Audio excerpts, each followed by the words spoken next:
Tonight I am going to discuss on particular subject which is controversial, and also the followers of some other religions condemned Buddhists as idol worshippers. But those who worship the Buddha image do not know how to explain, how to answer actually what they are doing. Just worship and pray and do some offering. But it is very significant if you can explain to others. So, Buddhism, Hinduism, and Catholics, these three religions pray or worship or pay homage to images. To some people, it is very difficult to practice religion without an image. But it is not compulsory that every Buddhist must have a Buddha image to practice Buddhism. It is up to us. At the same time, others should not criticize or condemn us just because we worship the Buddha. I can tell you a very nice story. It is in Mahayana schools of Buddhism. 200 years after the Buddha, there was a well-known monk called Upagupta. When he preached, thousands of people assembled. Then more and more people started to come and attend his talk. Maha was watching. You know Maha. Buddhism says Maha. Muslims and Christians say Satan, and Hindus say Asura, against Buddhism or religion. They always try to obstruct or disturb followers of any religion. So Maha was very unhappy when he saw more and more people assemble to attend his talk. What he did, he organized some sort of entertainment just opposite the temple. Beautiful dance and music and entertainment. Then people slowly turned toward the other side. Finally, Venerable Upagupta found that nobody to attend to his talk. All are enjoying the entertainment. Then Upagupta thought, no doubt this is done by Maha.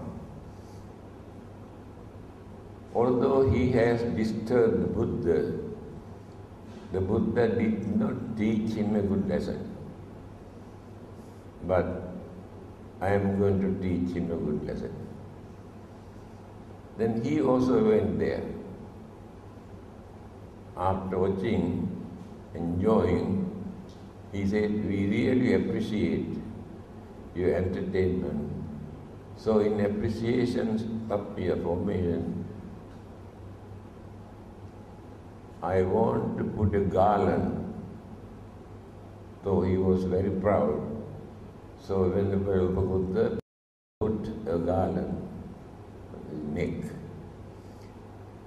Then he felt this garland is tightening his neck like a python. He tried and tried to take it out. He could not do anything. Then he went to Sakra. You know Sakra, the king of the Devas. Asked him to help. Please take out this, otherwise I may die. This is tightening my neck. He tried his best. He also could not take it out. Then he said, you must go to Maha, the creator God. I think he can do that. Then he went to Maha and appealed him to take out this garland. He also tried his best, but he could not take out. Then he said, I think only the person who has put this garland on your neck can take it out, nobody else. Then he decided to come back and apologize for interrupting his religious program and requested to take out the garland. Then Venerable Upagupta said, yes, I can do that under two conditions. First thing, in future, you should not come and disturb our religious program. He said, yes. Second item is, I am living 200 years after the Buddha. I have not seen the real Buddha figure. You have seen him. You can appear as Buddha because you got that power. Then Maha said, yes, I can do that, but under one condition. When I appeared as the Buddha, you should not worship me because I am not a holy man. Then Upagupta said, no, I am not going to worship you. Then suddenly he appeared with all the 32 special characteristics of his physical body. So he was so happy. Then at once he worshipped. Then Maharaj shouted, you promised not to worship me. Why do you worship me? Then the Buddha said, you must understand, I did not worship you. I worship the Buddha. Here, whatever may be the object that you keep, you respect, pay homage, you worship the person, not that symbol or image. Then there is another story, also in Mahayana schools of Buddhism.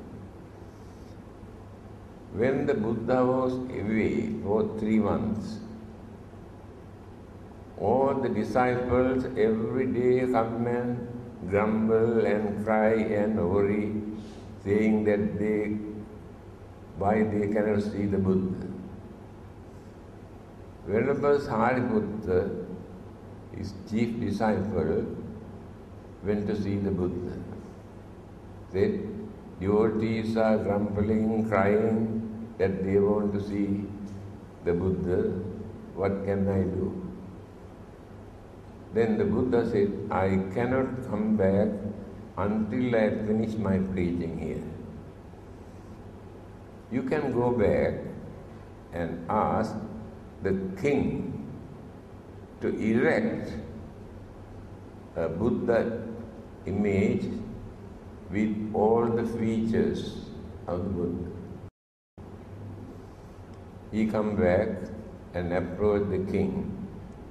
the king could manage to find out a suitable man who could erect the real figure of the Buddha with sandalwood. So, after that, they kept this image on the table. They started to worship because the Buddha figure is there. Everybody is happy. So one day, this is a wooden house. A rat came and taken away a burning wicks from the oil lamp. This is now 7-story building. When the rat carried this one upstairs, the fire burned his mouth, he dropped it there with the fire. Then the whole building turned into ashes. Then people were worried about not the building, about the Buddha image. So all of them come and started to dig and dig and dig and found out the wooden Buddha image remained without any damage.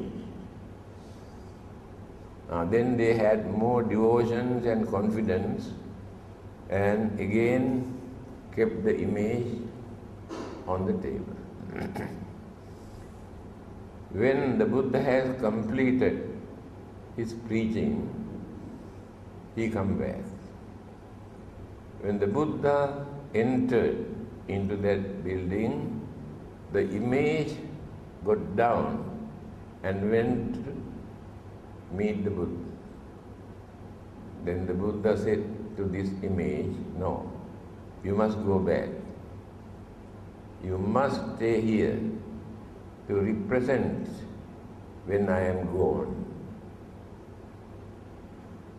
Here, these are the stories that we can find in other schools of Buddhism.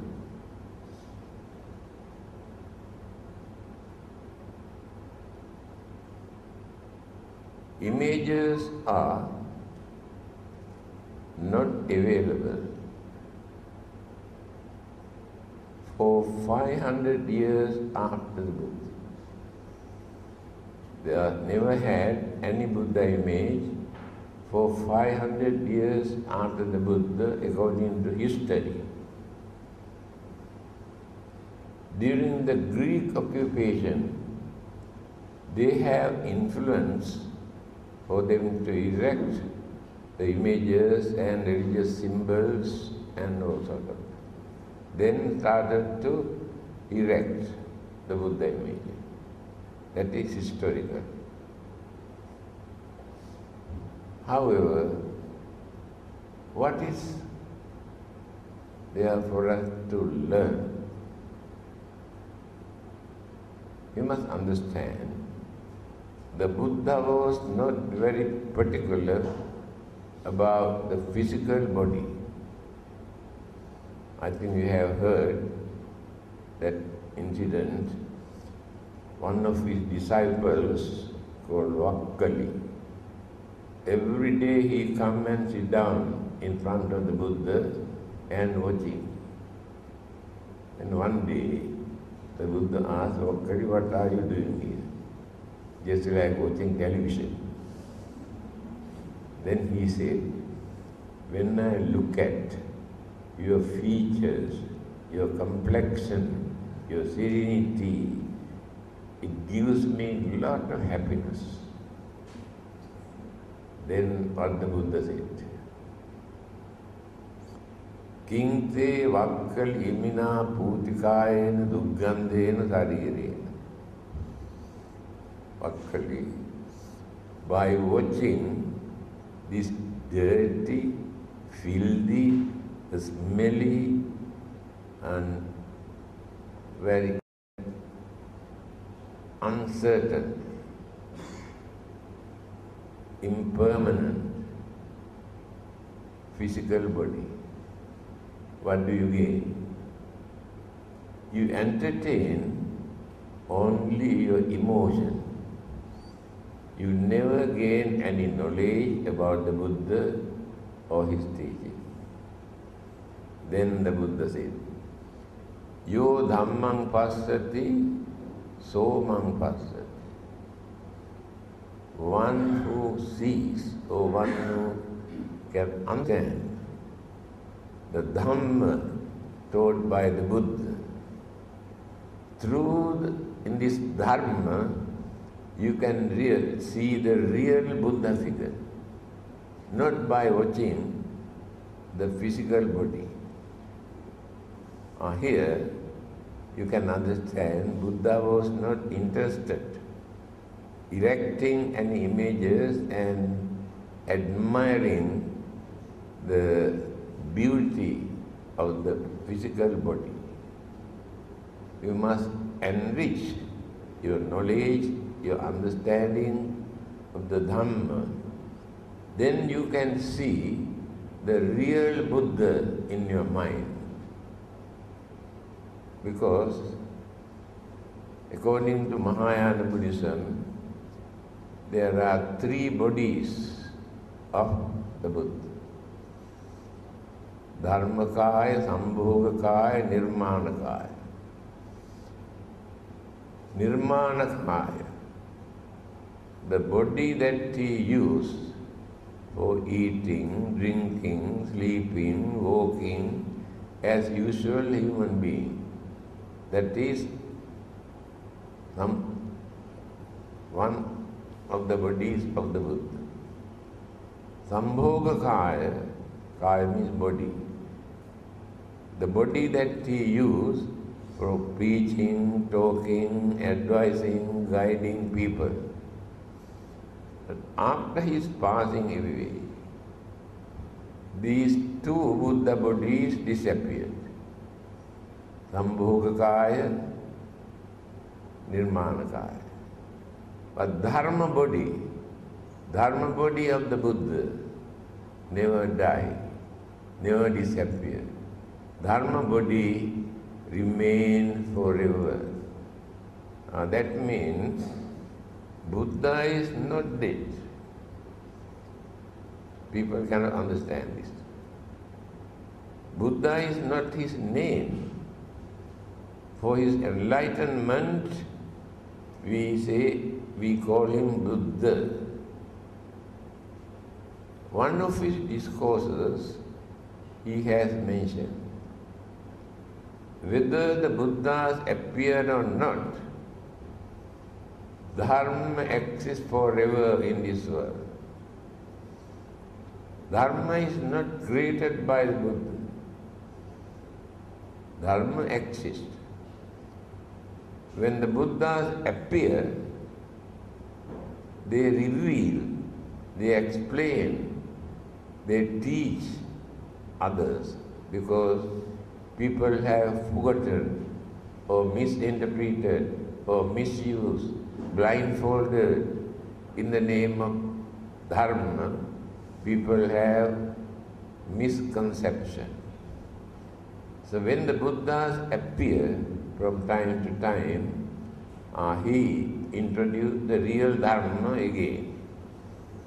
That is why a Buddha appeared in this world to reveal the real Dharma. What is Dharma? Why the teachings of the Buddha is called Dharma? Dharmata, natural occurrences, not created by the Buddha or created by the God, natural occurrences. Because people have wrong belief, imagination about natural occurrences. Take for instance, things come into existence, exist for a certain period, and go on changing. again going on decaying, and then disintegrate, dissolve, completely disappear. So people couldn't understand. So they created different concepts that God creates and God destroys. The Buddha mentioned, it is not the act of God. This is the natural occurrence. If anything comes into existence due to combinations of matters and mind, or only elements without mind, they remain for a certain period as long as the binding factors, energies remain. When these energies started to loosen, then going on changing. When they started to separate, going on decaying, after that completely disappeared. That is called dharma. Dharmata. Take another example. A child is born. This child is slowly growing. There is nobody behind to support this child to grow. After growing, then become a youth. After that, become an adult. After that, become an old man. After that, one day, face to death. All these things are natural occurrences, not created by anybody. So anything happen in this world, all these things are natural occurrences. There is no God or anybody behind. That is what the Buddha wanted to teach us. Now, I told you, Buddha was not interested for erecting images. That is why for 500 years they have never erected any images.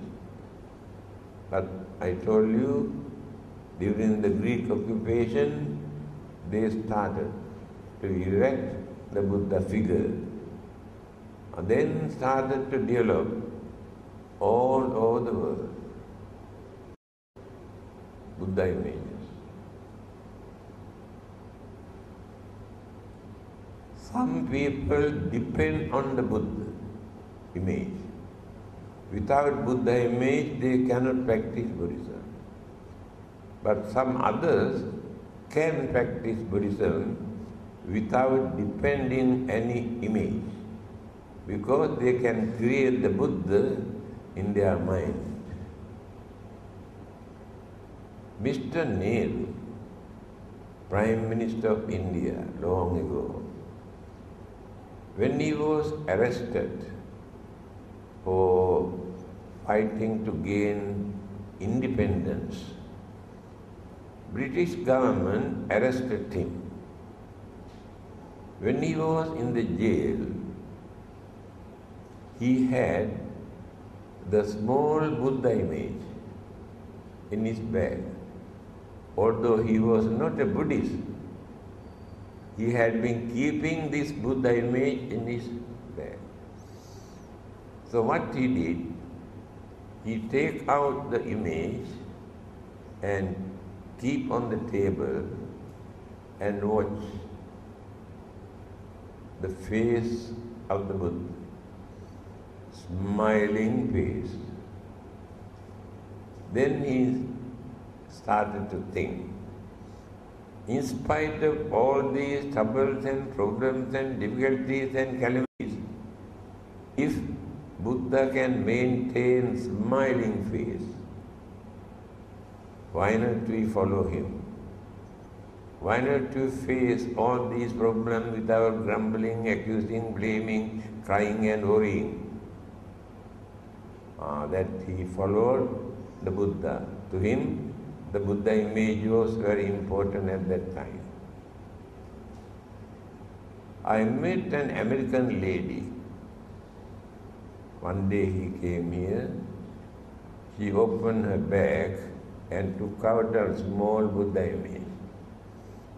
She told me she had been keeping this Buddha image for 40 years.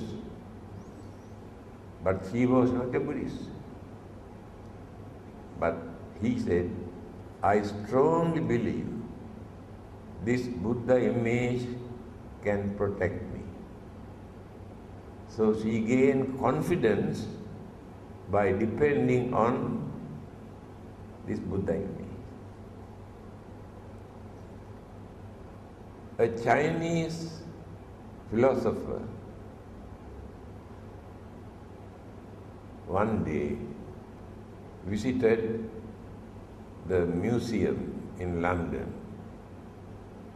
First time in his life, he saw a Buddha image.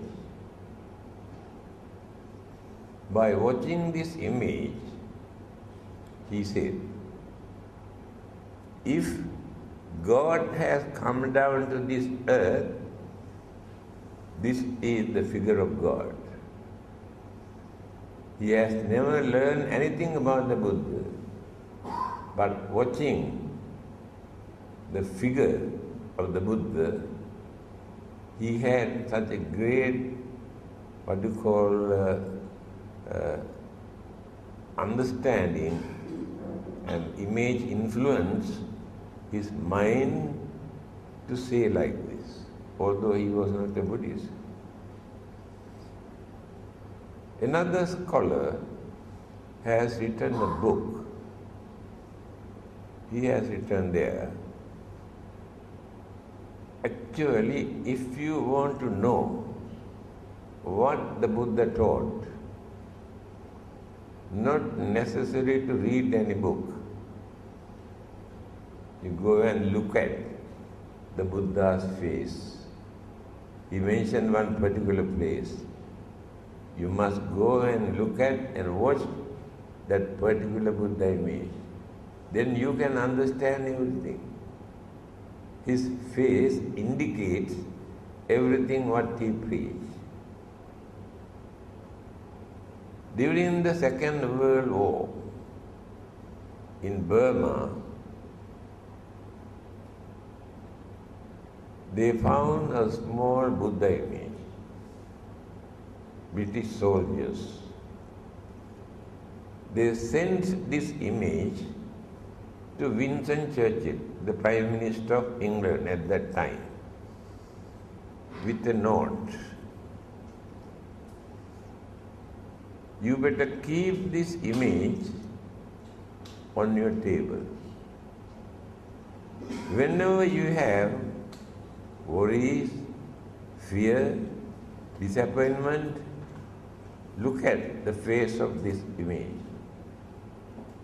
I believe that you can reduce your fear and worries and frustration.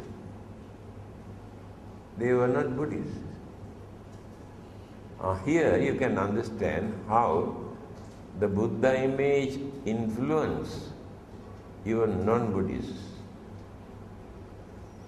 Now let us come to talk what Buddhists are doing by keeping an image. Others condemn us saying we worship the Buddha as idol worshippers. We are not idol worshippers. We do not worship the idols. We keep the Buddha image as symbol. That symbol influences our mind, calm our mind. then we will be able to concentrate very easily. Then they pay respect, pay homage. We can say it is not worshipping and not praying. We cannot use the word that Buddhists are praying to images. Then it is wrong. They should not pray to Buddha image. And when the Buddha was alive, people never come and pray him. They regarded him as great master or teacher, but not to come and pray. There, we actually do not pray to images asking something what we need, asking something to help us to get rid of our problems and troubles and disturbances. But we take the image as symbols. We develop confidence in the Buddha, and we are worshipping, paying homage, paying respect to the real Buddha, not to this image. We do not worship this image, but this image is a symbol. When you look at his face, you can gain lot of happiness, satisfaction, reduce your tension, fear, worries, disturbances. Then you can take the Buddha image as an object for your meditation. Buddhanussati bhavana. Concentrate on the great qualities, virtues of the Buddha. Now when you recite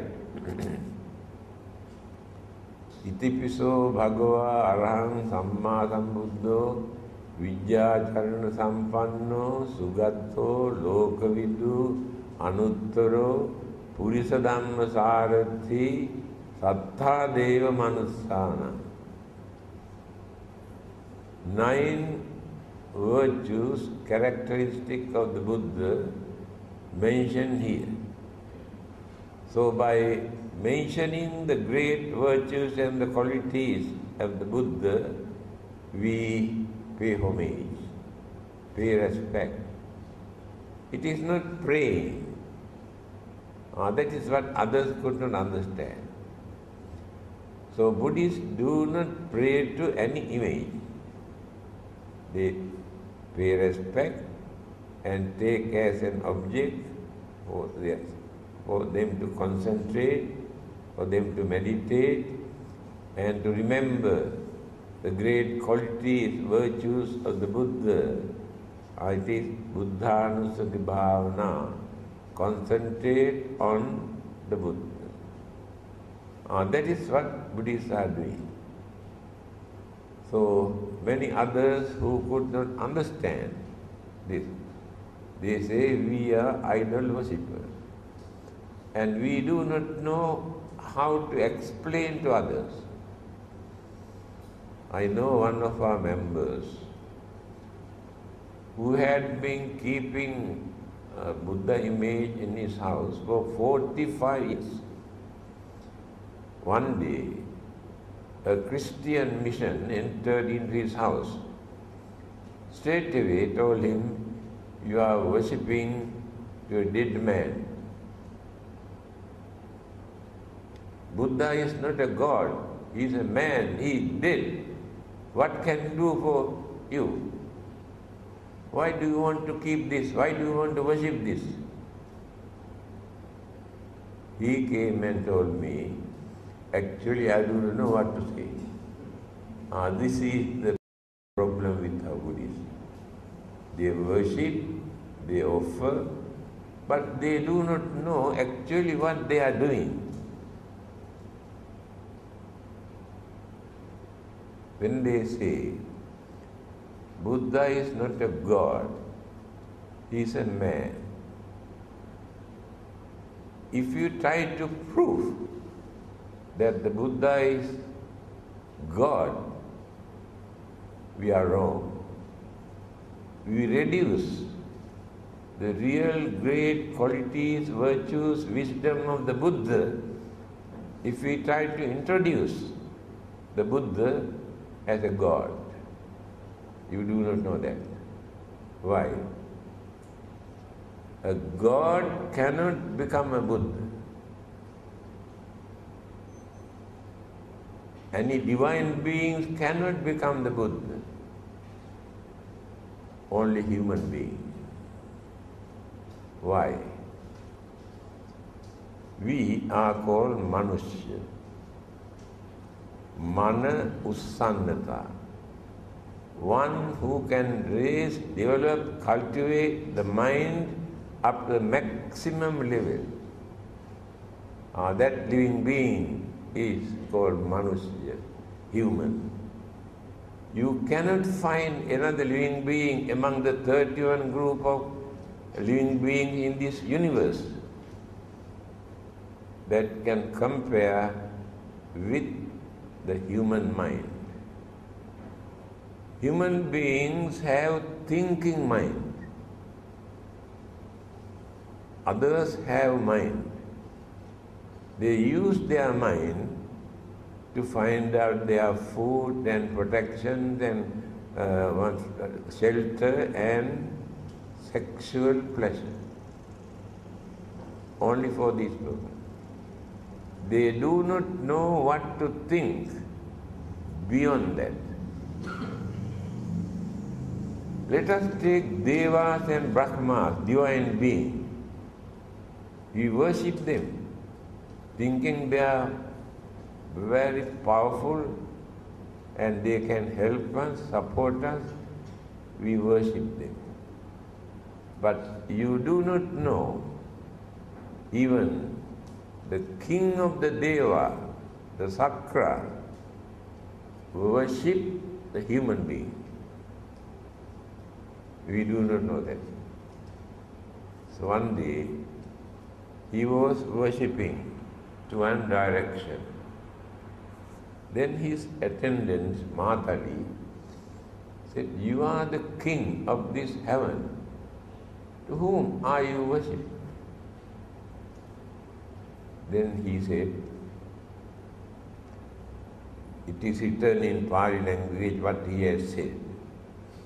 Ye gahatta punya silavanta upasaka dhammena dharang posinti tan namassami sarati. I respect those human beings, Ighatta Punyakara, those who perform meritorious deeds.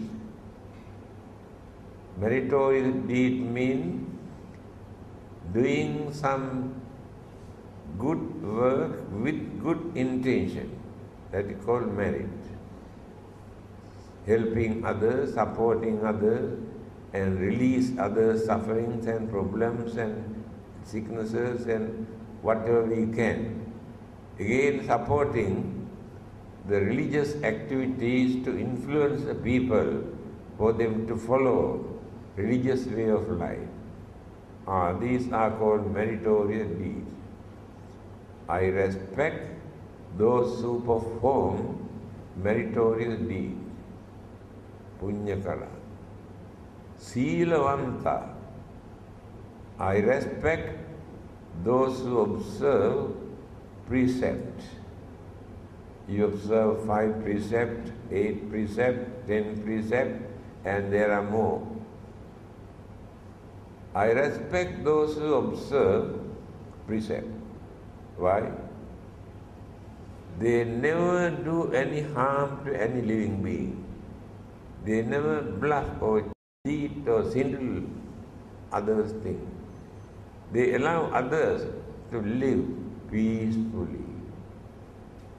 Therefore, I respect them, for they are noble life, respectable life. Egahatha punyakara, Silavanta, Upasaka, Upasaka, Upasika, male, female, Upasaka, Upasika. After reducing too much of sensual pleasure, worldly material gain, they devote their time to do some service to others, to guide others, advise others, because they have more experience, more knowledge, maturity, understanding. Therefore, instead of enslaving to sensual pleasure, they must use their knowledge, understanding, experience to guide others who have not learned how to lead a respectable life. They are called upasaka. Without becoming monk, they remain as householders or laymen, but their way of life is reduce too much of worldly sensual pleasure, devote more time for religious activities, to guide others, help others, support others, enlighten others. They are called upasaka. I respect them. Dhammena dharang posinti. I also respect those who support their family members without creating any bad deed, wicked or cruel or harmful thing. Very respectable way, they work hard, they earn, they support their family members. I respect them. Here you can understand, Devas also respect when human beings become more virtuous, more religious, and more devout. But we think that Devas are more powerful. Yes. How did they become Devas? O Brahman. During their previous birth, they were human beings. As human beings, they have done lot of meritorious deeds. Through the influence of these merit, very virtuous, they had the opportunity to be born in certain Devaloka or heavenly realm as Devas. And their life is not like human life. And females never give birth. Spontaneous birth. That means life just appeared. But we cannot understand, we cannot believe. But yes, it is. Then they have no sicknesses. They have no old age.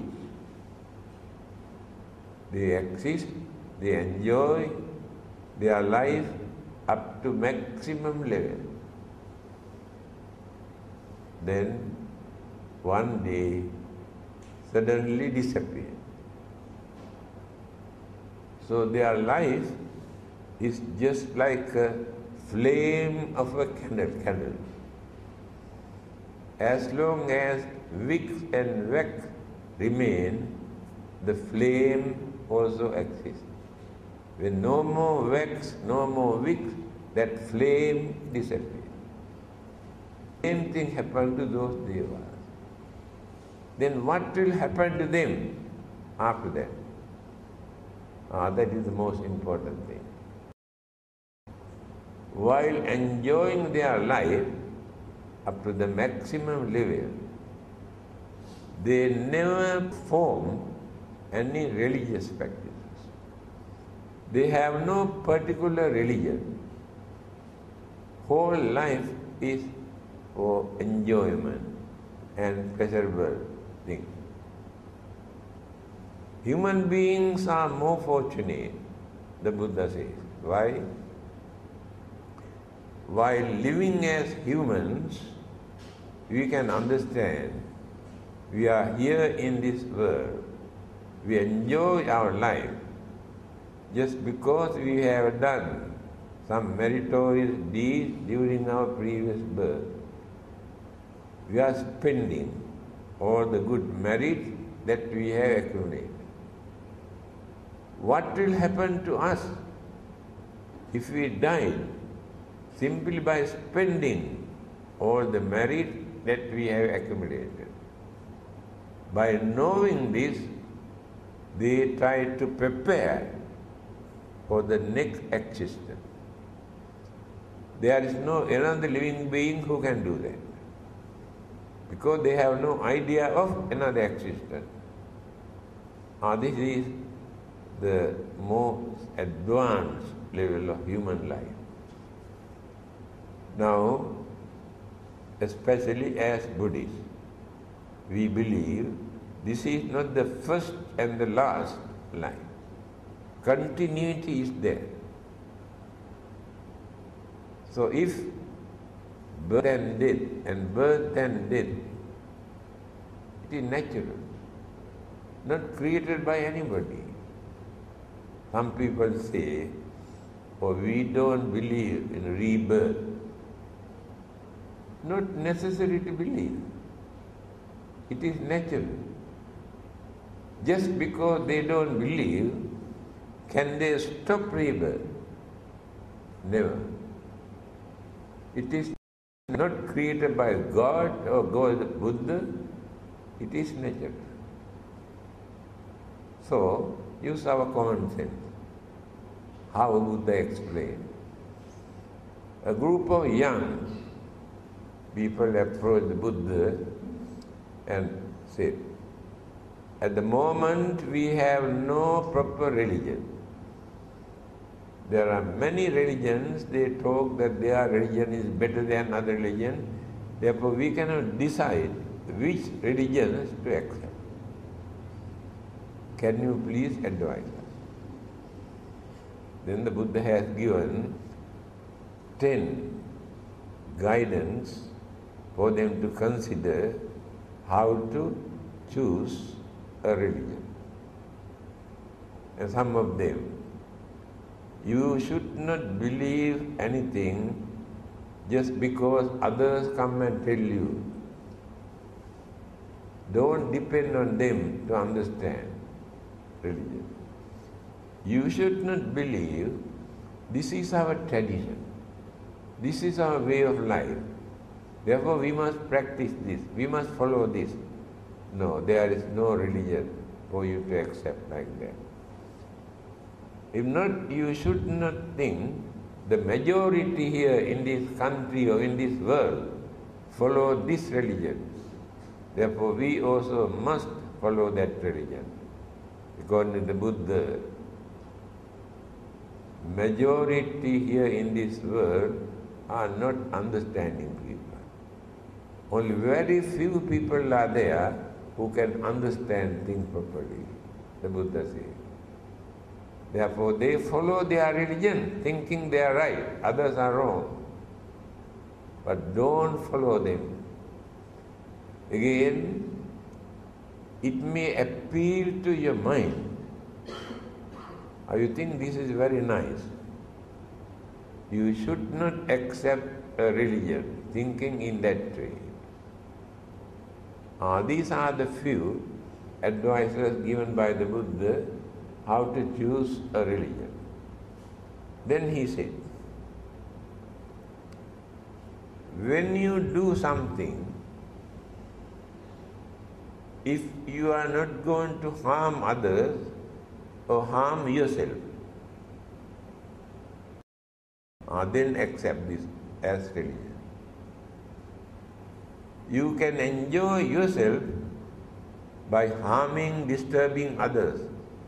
Don't accept that kind of religion. You can entertain others and you lead a miserable life. Don't accept this kind of religion. Whatever you do, if you can gain some sort of satisfaction and happiness, and if others also gain some sort of happiness, then accept this kind of activities as religion. Then they were fully understood. Actually, we do not follow rebirth, life after our death. And the Buddha said, it is not necessary to believe. Whether you believe or not, it is natural. You cannot stop that saying or thinking that you don't believe that. If it is natural occurrence. This is the Buddha's way of teaching. Then they satisfied, then accepted the teachings of the Buddha. Then, again let us come back to the images. Today, in many parts of the world, people erect different kind of images according to their own way of thinking, without following the guidance given in religious teaching. The Buddha's features, 32 characteristics in his physical body is like this. Without regarding this, they erect images according to their way of thinking.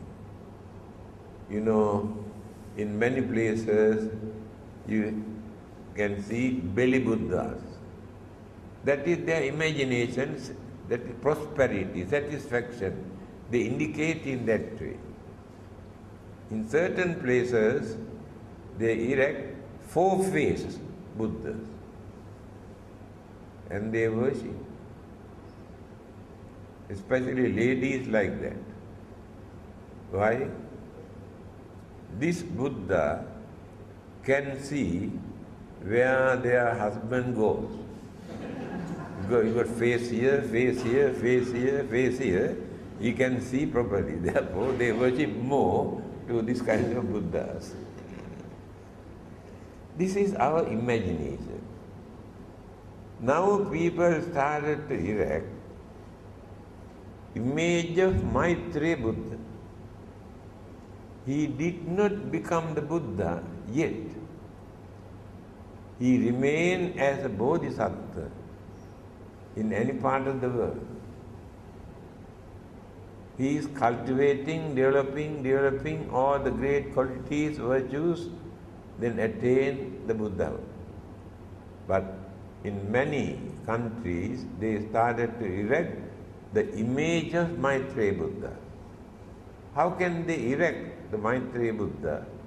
Still he did not become the Buddha. So we should not become slaves to images. Take image as a symbol, as an object for us to follow the Buddha, to gain more confidence, to calm our mind. When we have fear, worries, problems, we can pay homage to the Buddha. We can concentrate great virtues, good qualities of the Buddha. Then you can remember certain advices given by him. Then you can reduce your fear, worries, tension, suspicion you had in your mind. Then you gain some sort of confidence. Definitely. If you pay homage to the Buddha image, by considering like this, but you should not worship the Buddha image to become rich, make more money, to get lucky numbers. If you pray the image, you never gain these things from the image. Don't expect anything from the image. That is why others condemn us as idol worshippers. Now Hindus, they have more images because they have three gods, Brahma, Vishnu, Shiva. Again, Catholics, they have image of Jesus and Virgin Mary. They pray and worship. But Christians do not create images. They take only symbol, the cross, to pay respect and to follow, but no images. That is why Christians say Catholics are not Christians. They are idol worshippers. They are wrong. They respect their master, their teacher, and explain the great qualities and virtues and services that they have done. Therefore, there is nothing wrong. When our father or mother died, we create a very good image. Image means picture of the father and mother. It is just like idol worshipping to others. But they are doing that. Why do they want to keep the image or the picture of their father or mother, or to respect them? Then how can they criticize Buddhists? By keeping Buddha image and worship them. So the image is important for us to remember the great qualities and virtues. When we have fear and worry, look at his face, as Mr. Nehru said, and can calm our mind, can reduce our fear and worries. That is why we are keeping a Buddha image. But we should not distort the figure of the Buddha, erecting four-faced Buddhas, belly Buddhas, and so many kind of Buddhas in different countries. So, now nearly 1 hour.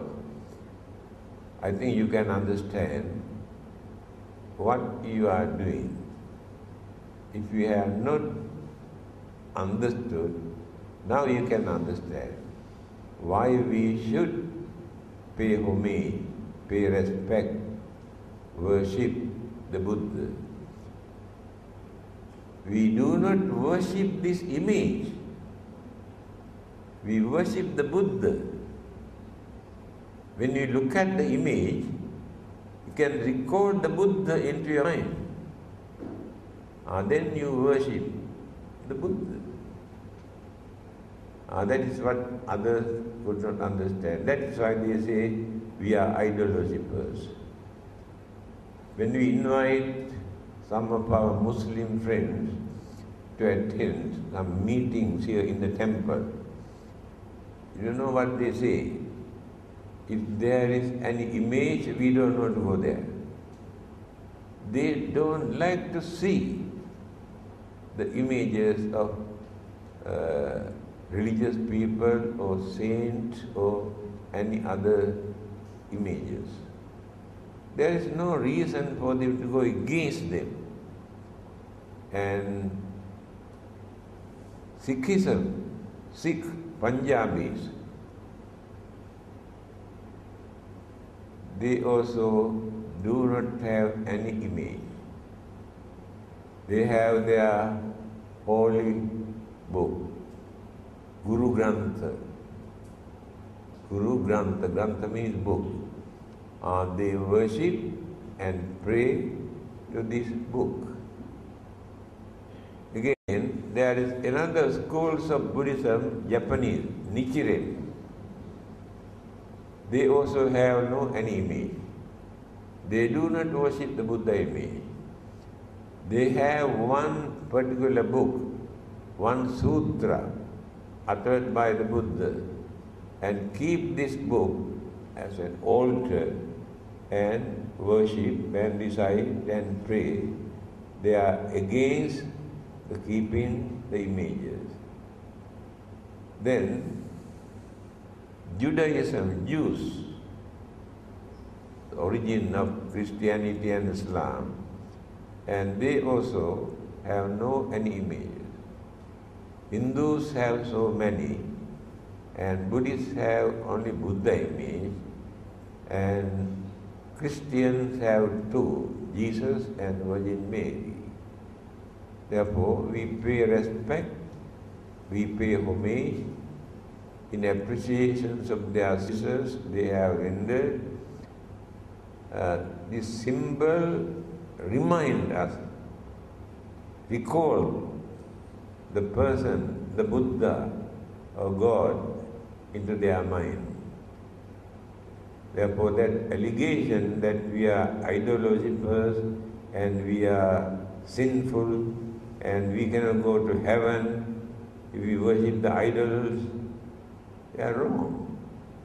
And now remember how to answer. When they say Buddha is not a God, he is a man. The Buddha cannot, God cannot become a Buddha because they cannot develop their mind up to that maximum level. Only human mind can do that.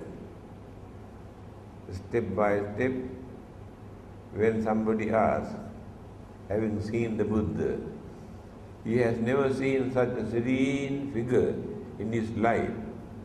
He could not understand this is a human being. He approached the Buddha and asked, "May I know whether you are a God?" The Buddha said, "No." But others say they are God or son of God or messenger of God. But the Buddha said, "No, I am not a God."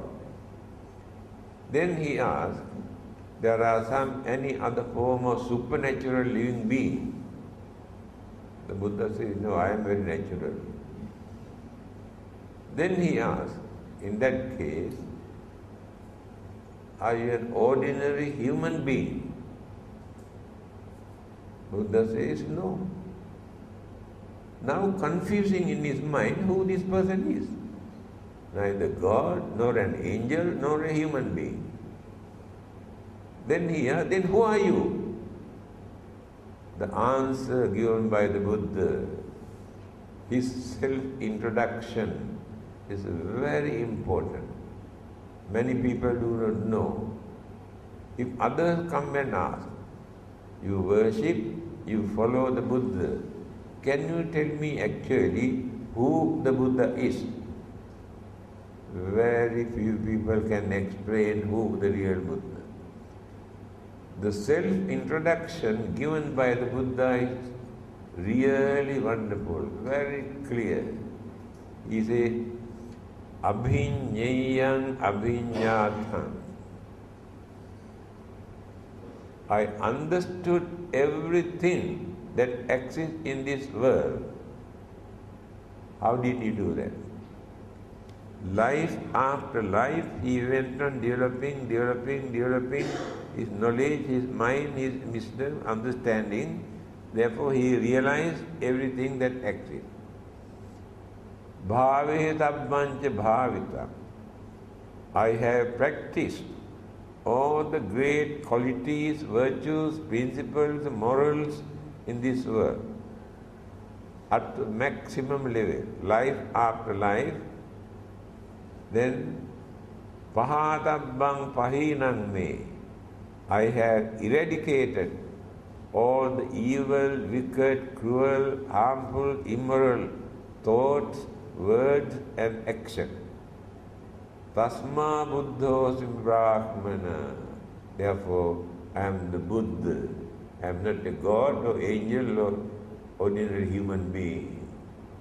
This is a wonderful explanation. Please remember.